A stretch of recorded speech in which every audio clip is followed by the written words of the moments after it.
Welcome to the Thinklings podcast, a conversation where good thoughts help renew the mind with the Word of God. I'm Charlie Carter, and I'm here with Tim Little and Andy Stearns. Let's jump into the conversation. Welcome to the Thinklings podcast, episode number 14. Today, Professor Stearns is going to walk us through some aspects of his philosophy on education. We're going to have a discussion about that. But before we do that, as always, we have some Thinklings business to tend to. Let's talk about some books. Books in business. Oh, there it is. There it is. It's lovely. All right, I'm going to start. I'm working through a book called Undeniable by Doug Axe. It's an apologetics book. He is a scientist who worked on a project at, I believe it was Cambridge.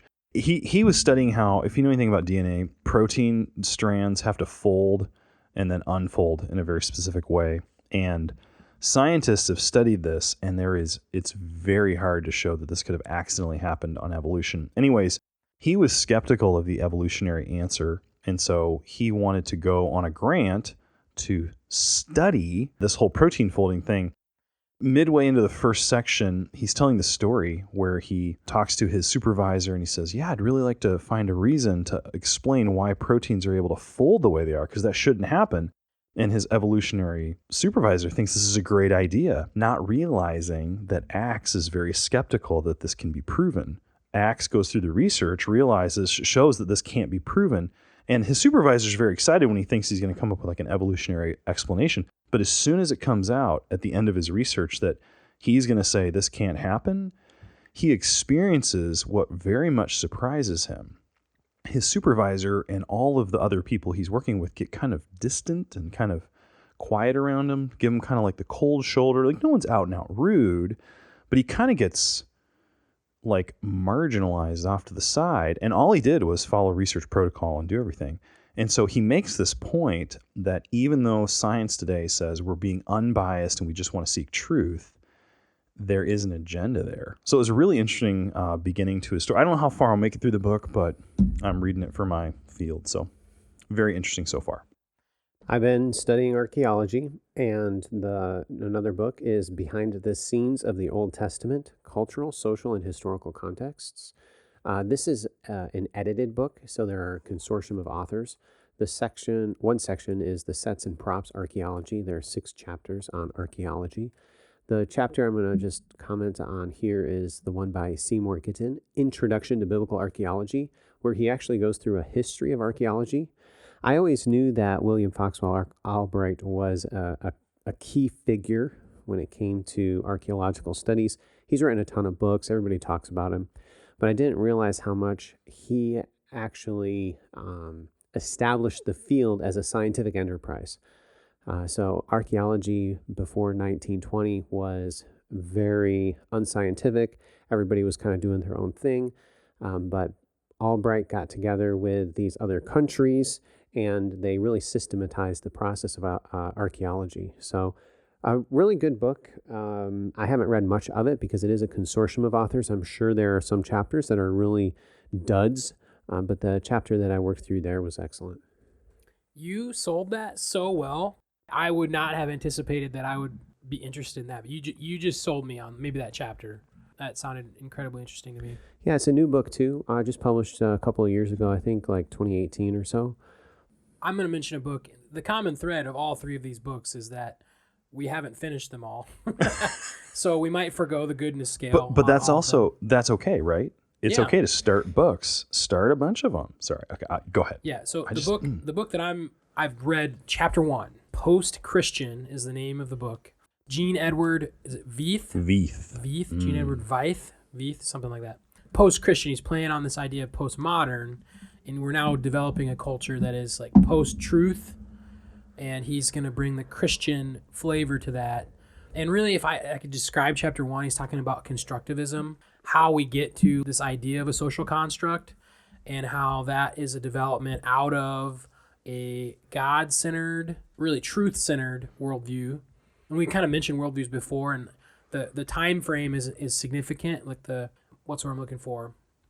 Renaissance is not the word I'm looking for. Help me out. Enlightenment. Yeah, you're talking about the Enlightenment. Enlightenment and Galileo, some of those events in there with the Copernican theory of the solar system, a lot of those ways of thinking, shifting away from truth at the center to like man at the center, and man becoming more of a part of the, putting things under the microscope and dissecting and kind of finding out how things really are, and that changing the way that people perceive and understand what truth is.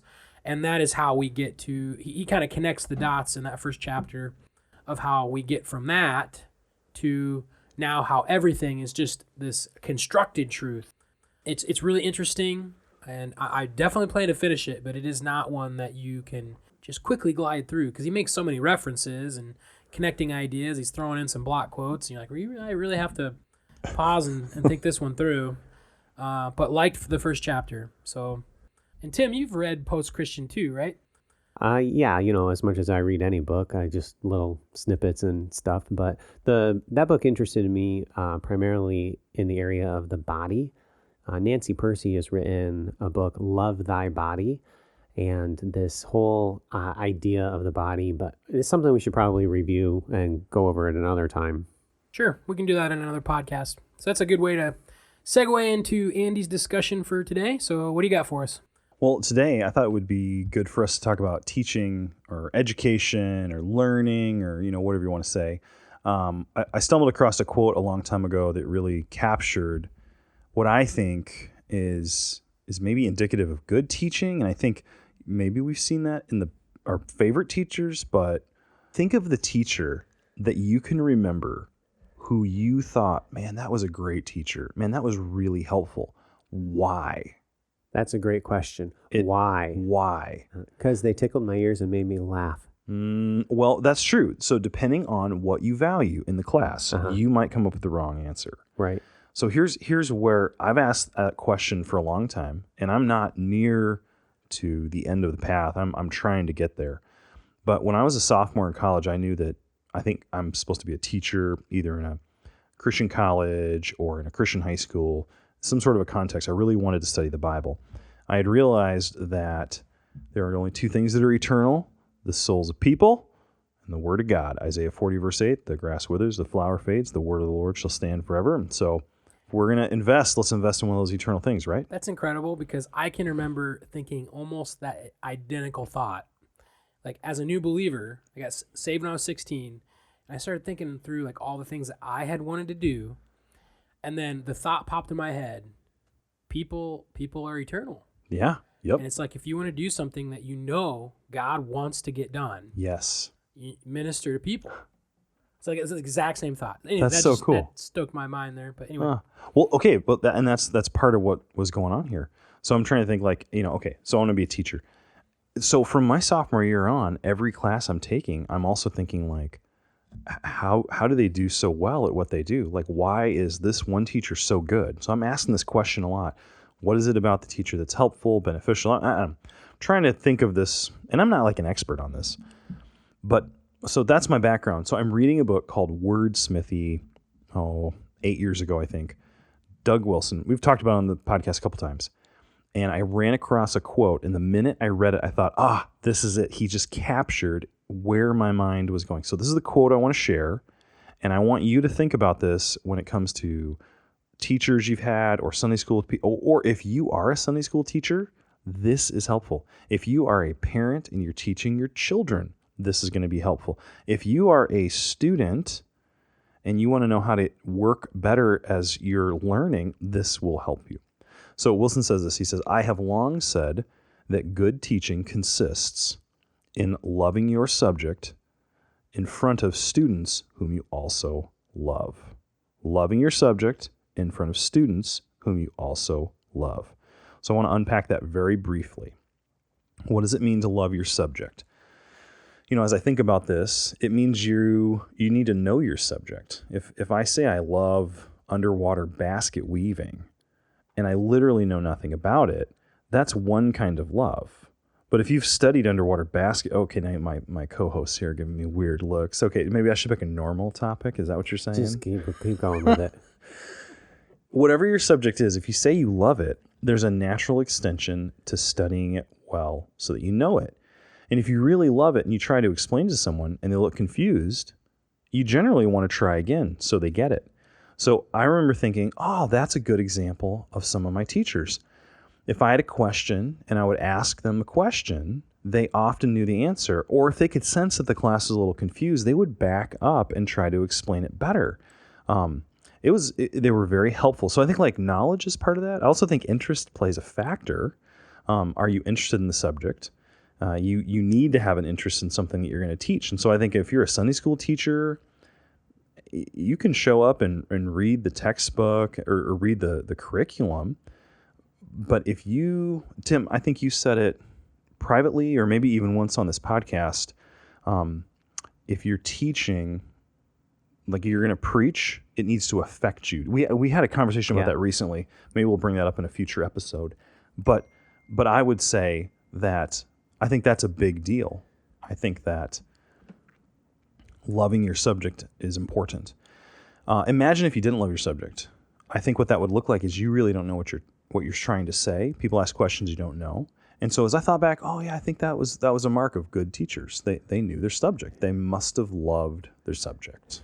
The second one is they love the student. And so here, man, this is what really clicked it together for me is here's your teacher, and my teachers that I had almost never made me feel like I was bothering them. Most of them would open their doors, in their offices or meet me here, answer my emails. And I remember being at other schools and a couple, like early on community colleges, and it's fine. They're just very busy, but trying to get a hold of a teacher was very hard, and you don't always have time with them. And I remember thinking the best teachers that I've had are the ones who can make time to talk to their students, which sounds a lot like discipling people, spending time with them. So let me give you some examples. If you, or do you want to dive in here? Go ahead. Let me give you a couple of examples of what I experienced, and then I want to ask you two where you've experienced this as students as well. So when I was a student, so Dr. Paul Hartog, any of his classes, I think he was a good example of loving his subject. Most everything Dr. Paul taught, I felt like he had an encyclopedic knowledge of it.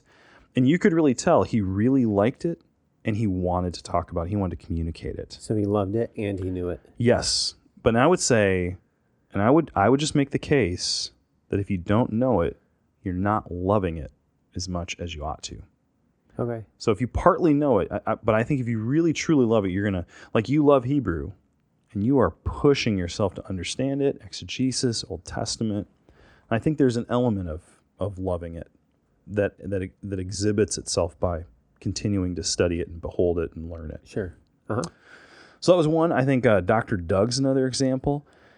I had teaching methods with him way back in the day, and you should see this guy teach teaching methods. He was delighting it. I mean, his eyebrows are going like all the way to the back of his head. He's laughing. He's kind of making fun of us at times, but that was good because we totally deserved it because we were just not listening well. But man, he understood ministry. He understood teaching. He understood why an illustration matters, why object lessons fit here or there. It was great. And then the third thought I think of when it comes to professors loving their subject, the third person I think of is Dr. Newman.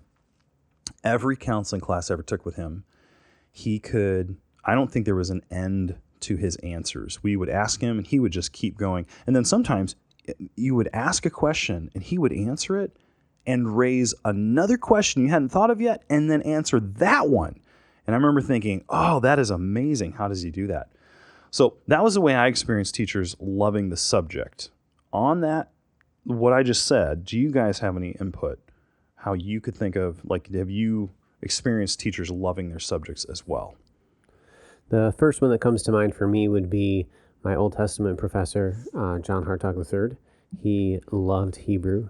He loved the Old Testament, and it exuded out of him in every single one of his classes. He also had a personal interest in me. I don't know. He was a pastor, and I went to his church. So I not only saw him as a professor, but I also saw him as a pastor, responsibly feeding the flock on a regular basis. So when I think of somebody who loved their topic, loved their subject, and he was a significant reason why I am where I am now. his love for Hebrew and love for the Old Testament has definitely rubbed off on me. Mm-hmm. I remember experiencing that too in the classroom. He loved his topics he was talking about. Just loved it. Yeah, I would probably mention the exact same guys that you already mentioned. Dr. Paul, Dr. Doug, Dr. Newman. I mean, we're in a fishbowl here. We've all went. Yep. We didn't all go to college here, but we've all taken classes here, interacted with these men quite a bit. And I could mention I've had both of you as professors, but out of not wanting to say more about one than the other, I won't say anything. But I think you guys easily would demonstrate a love for the subject in your classes. But I think Dr. Paul is probably the supreme example for me. It's just that you never get the indication that he's ever bored with anything he's telling you. No. No boredom. And if you haven't interacted with Dr. Paul, you haven't had a class from him, he has a very wide range of expertise. And when I was a college student, I took philosophy, intro to ethics, Western Civ, American history, and systematic theology. So it's a pretty wide range of fields in every one of those classes. It's like he you never got the indication. Like, you'd never hear him say, this doesn't really matter. Like, he put a lot of effort in. You could see it in the way that he presented himself. And I mean, a lot of nights he probably didn't get that much sleep, but he was there. He was ready to go. That's true. And I wish I could go back to. You already said you didn't always listen well. I know I was not ready for Intro to Philosophy when I took it. Oh, I know. I wished I'd paid better attention. I've never had a philosophy class. You've never had a philosophy class? Because the Bible college I went to didn't require a philosophy class. I don't know how I got through a bachelor's degree without having a philosophy class. Garbage. I've actually never had an ethics class either. Ethics with Dr. Paul? Yeah, was like top 3 college classes. I've talked to him about just sitting in on the class because it totally would be really helpful for me. But anyway, it matters where you go to school. Yep, you need to look at the curriculum. Yep. Because the Bible college I went to didn't require philosophy or ethics, and it was a major hole in their collegiate education. I don't even know how it was possible. On another note, another person of interest that really impacted me was Dr. Myron Houghton. Oh, yes. We went out to eat on several occasions, and I remember one time specifically because I was struggling with Reformed theology and dispensationalism, and I had some people in my life that were influential to me, and they were really arguing for Reformed theology. And what I remember him saying is, Tim, listen, the Reformed system, it works. If you agree to their hermeneutical presupposition, the system works. The difference is that our system is better because we don't have to read into the scriptures. We can use a regular grammatical historical hermeneutic throughout all the Bible. That's why dispensationalism is better. We had that conversation over a meal. Okay, so that personal one-on-one discipleship influence, that was very formative in my theological education. It wasn't just the classroom, it was even outside the classroom. And that transitions to, actually, let me jump back one more time. There are lots of teachers who were very good at loving their subjects, so I don't want to leave anyone out. So if I'm not mentioning someone and I've had a class, it's not that I think that. I do want to say something, though. I had Dr. Cole in Intro to Bible Study, and he didn't realize how influential he was. He made a comment that if you want to be a Bible expositor, if you want to really explain God's Word, you have to have an insatiable desire to understand the Word and the Lord's Word. And I remember he said this with such passion, and I thought, that's it. That's what I want. Like, that's in here. That's exactly it. And so loving the subject is important. But what you just said about Dr. Myron taking you out to eat, I think loving your student is huge. There are teachers who I remember having, actually, thankfully not here, it was when I was at a different school, where I think they were very, very knowledgeable. They loved their subject, but it was almost like us students were a bother. Like, they had other things they wanted to do. And so I've thought at times, I think sometimes the way as a teacher you shape your student is by loving them because they know you're interested. So if you think about it in Sunday school, if you know your Sunday school teacher, or as a parent, like if you as a parent are always telling your kid, or your parent was always telling you the right thing, but you got the idea they didn't really care about you, didn't love you, your influence is different. And so I think when I look back at my teachers, I see what you saw, Tim. So like I think of Dr. Newman, I don't know how many hours, if I had to count up, I spent in that poor man's office asking him questions about life. I mean, he had to deal with Stearns all the time. Poor guy, and just, probably trying tons of other things. Dr. Doug, I think I've been to Pancheros. I don't know. He introduced me to Pancheros. Oh man, so good. Dr. George took me out. This is two more things. You've taken modules here, Charlie. One of the best things about taking a module at Faith Seminary is if it's Dr. Doug or Dr. Paul, their wives make snacks. And generally, I don't know, maybe they don't do this now, but back in the day, like they would make the full spread of amazing, like sugared bacon, like crunchy bacon with all the sugar, or like chocolate covered straw, like who knows, like really elaborate things. And I remember as a student thinking, you guys are so busy and you're making us treats. And it was a little thing, but I remembered it. And I want to give a shout out to my Hebrew professor who's sitting next to me, Dr. Little, who as a single man learned to bake cookies. And he probably thought it was a little thing. Oh, did you see, see what I did there? A little thing. Oh, half a point. Oh, that was. Oh, come on. But seriously, like Dr. Little would bring us cookies. And, he probably thinks like, who cares, they're cookies. But like for some students, that was really, you took a lot of time to do that. It was very thoughtful and kind. And so all those little things, I think you pair those together, and it's Jesus loving the people he's speaking to, like caring about them, being like really caring about the people, not just out doing his job, but then knowing he is God and knowing his Father and doing his Father's will. I really think you can see that in this idea of love your subject, love your students. So what are ways you've seen your teacher? You mentioned one, Tim. Dr. Meyer took you out to eat. What are other ways you think of, either of you? Well, just even to jump in, I don't really make cookies anymore. Nobody ever eats them. Oh, seriously? Yeah, it's like the whole what people eat has changed and whatever else. Everybody's got to eat healthy and blah, blah, blah. Oh, that's true. I mean, I make some cookies and then they all sit there. Maybe people have one or two out of courtesy. But anyway, I don't make cookies too much anymore. Oh, man, back in the early 2000s, we would polish off. They did. Like 2-3 dozen something. I mean, it was a lot of cookies. I made quite a few, and some of them would take 3 or 4 or whatever. I think you made 48 most of the time, because I think you do 4 dozen, and we would. Oh my goodness! I mean, Andy was in a class of like 19 Hebrew students. It was pretty awesome, people. Yeah. That's still a lot of cookies. You should see some of those students today. I think they're still eating cookies. Hey, I have tried to stop. Yikes. Okay, well, I will. I resisted mentioning these two, but I have to. I'm pretty sure the first time I ever went to Caribou Coffee in Ankeny was with Stearns. I met you there early in the morning. I don't even know what we did, but we met at Caribou Coffee once. And shout out to Caribou, not a sponsor. I did a lot of homework at that Caribou. The Caribou in Ankeny has made a lot of. I've written a lot of theological papers at that Caribou Coffee. And then I remember a day when Jonathan, a friend of mine, a roommate of mine in college and seminary, we went over to eat at, I think, probably one of my very first like real interactions with Tim. They invited Jonathan and I over to eat at his house. And that is not a normal interaction. Mm-mm. Like, nope. I think Bible college students maybe don't understand. They take for granted what they have. And maybe not all Bible colleges are the same, but I know at most universities, you will never eat a meal. You will never eat a meal with a professor. You won't.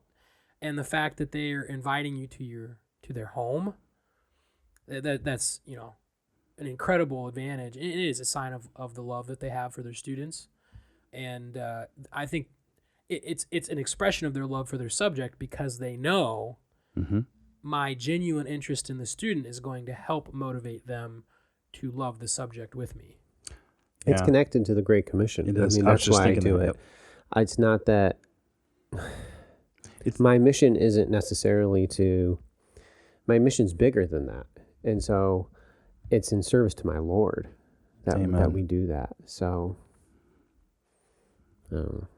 No, I would agree. I think it's more than just a pedagogical technique to make classes more. So you could think of like if you got on like a higher ed website and it's like, here are 10 tips to make your classroom. I don't think that's it. I think what it is what you just said, Tim.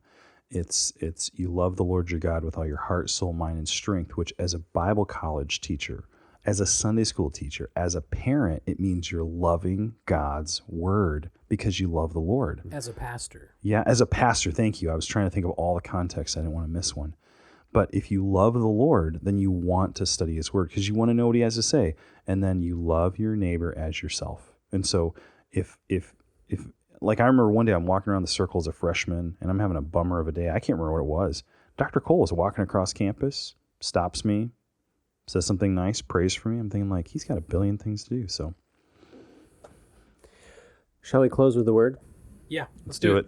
So I'm going to be in Ecclesiastes again. By the way, I'm going to be done in Ecclesiastes here pretty soon. So we'll be looking at some other books of the Bible and theological conversations. But right now I want to just close with Ecclesiastes chapter 6 and what is a good life. This is there's major confusion in our culture because our culture usually defines a good life as whoever dies with the most toys wins, or whoever lives the longest. There's a huge emphasis in our culture about living a long life, like that's some accomplishment. But Ecclesiastes and Solomon, the author, teaches us a different measurement of a good life. So I'm going to read through, just start reading in Ecclesiastes chapter 6, verse 1. There is an evil or a calamity which I have seen under the sun, and it is common among men. A man to whom God has given riches and wealth and honor, so that he lacks nothing for himself of all that he desires. Yet God does not give him power to eat of it, to consume it. But a foreigner consumes it. This is a puzzle, and it's a terrible affliction. So here we have a situation where somebody has a lot of wealth, and guess what? They don't get to consume it. They don't get to enjoy it. And what is his summation on that? Bad news. This is not a good life. So what is a good life? So then he looks at verse 3. If a man gives birth to 100 children and lives many years, so that the days of his years are many, but his soul is not satisfied with goodness, or indeed he has no burial, I say that a stillborn child is better than he. For it comes in a puzzle and departs in darkness, and its name is covered with darkness. Though it has not seen the sun or known anything, this has more rest than that man. Even if he lives 1,000 years twice, but has not seen goodness, do not all go to one place? What is a good life? Is it long life? No. A good life is not measured in the years of your life. What is a good life? Is it something that their culture valued? Children, our culture could use some more value of children, but their culture valued children in a great extent. And so is that the measurement of a good life? No, that's not a measurement of a good life. What is a measurement of a good life? And it's something we don't think about, but it's actually to enjoy the blessings that God has given you. That is a measurement of a good life. Your life could be 20 years. It could be 40 years. It could be 60 years. That life, if it's filled with the contentment, okay, you're not going to enjoy anything that God has given you if you're not content with what God has given you. That's another theme of Ecclesiastes. That's what he's getting at here. This idea of enjoying the pleasures is connected to being content with what God's given you. If you can enjoy and be content with what God has given you, then that is a good life. And if it's 20 years, so be it. If it's 40 years, so be it. If it's 60 years, so be it. It doesn't need to be 100 years. We have an incorrect measurement of the value of a good life. Before I wrote my dissertation, I was thinking of different ideas, and one of the topics I was considering was a biblical theology of dying, because we don't know how to die. And there's been a few books written recently on that. I proposed that idea to my mother-in-law, and you should have seen the look on her face. It was not very approving.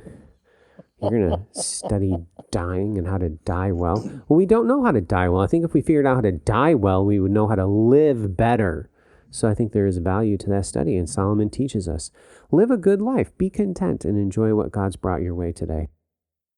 Thank you for listening to this episode of the Thinklings podcast. We would love to hear from you. If you have any feedback, suggestions, or potential topics that you'd like us to discuss, you can contact us through our email, thinklingspodcast@gmail.com. Remember, don't let this conversation end with this podcast. Read good books, talk about them with your friends, and always continue to cultivate your mind. See you next time on the Thinklings podcast.